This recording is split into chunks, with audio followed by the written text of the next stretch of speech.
လူရှင်တော်ထဲမှာလေ ဟုတ်ကဲ့ပါ အဆိုတော်ဖြစ်တဲ့သူရှားတယ် ရှား ကိုတွက်လက်တယောက်အဆိုတော်ဖြစ်လာဟုတ်ကောင်းမယ်လည်းမထင်အရင်တော့ကောင်းမယ်မထင်ခဲ့ အရင်တော့ရတာပါ ဟုတ်နော် ဟုတ်ကဲ့ပါ လူရှင်တော်တယောက်တကယ်အနုပညာရအောင်မြင်လာပြီဆိုသိတာကျွန်တော်နဲ့ပြက်လုံးပြက်တဲ့ဒီဗာလဲဟို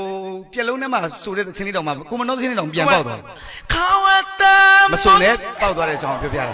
နော်ပေါက်သွားအခုဒီသချင်းလေး ဒီတချင်းကျွန်တော် ဒီချင်းလေးလည်း အခုလက်ရှိကျွန်တော်နှစ်ပုတ်ပေါ့နော်နာမည်ကြီးခဲ့တဲ့နှစ်ပုတ်ပေါ့နော်အနိုင်မယူဘူးရဲ့ဆိုတဲ့ရှုံမမေးမေးကြောင်းမေးနေတိုင်းတွေးတယ်ဒါအတန်ဝင်နေလို့ကျွန်တော်ဒီမှာတောက်လျှောက်ပြက်လုံးတွေ ထောက်လျှောက်ဝင်နေပါစီဗျာ လို့တောက်လျှောက်ဝင်နေပါသေးတော့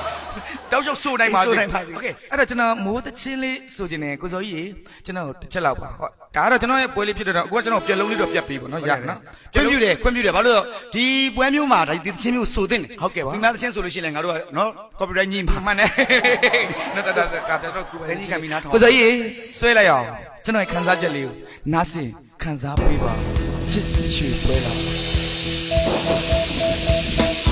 မိရထားနေလားနေပြီ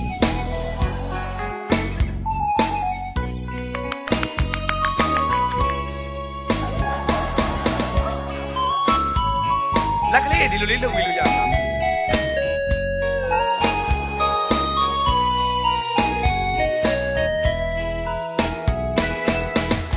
လေယူလေးနဲ့တူရွာတဲ့မိုး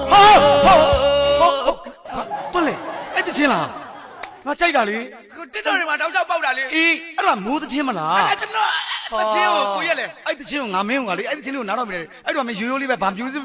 MTV မရိုက်ထားသေးဘူးငါဒရိုက်တာညန်ကြီးရှင်ကိုယ်တိုင်အဲ့သချင်းလေးကို music video လေးရိုက်ပြီးလို့ငါဇလန်လေးတွေ့ထားပြီးသား ဟာကိုရက်ဆိုရက်မပြောကျွန်တော်အဲ့ဒါ YouTube တင်ထားတာ အဲ့ YouTube ပြန်ဖြုတ်ချလိုက် ရက်တဲ့ပုံ YouTube ကဒီတိုင်းကျွန်တော်ပုံနေပဲကတ်တင်လိုက်တာကိုအကိုပြန်ရိုက်ပေးပါလား music video လေးအခု ကျေးဇူးတင် ငါအခုလေးနဲ့ခေါင်းထဲမှာစဉ်းစားလိုက်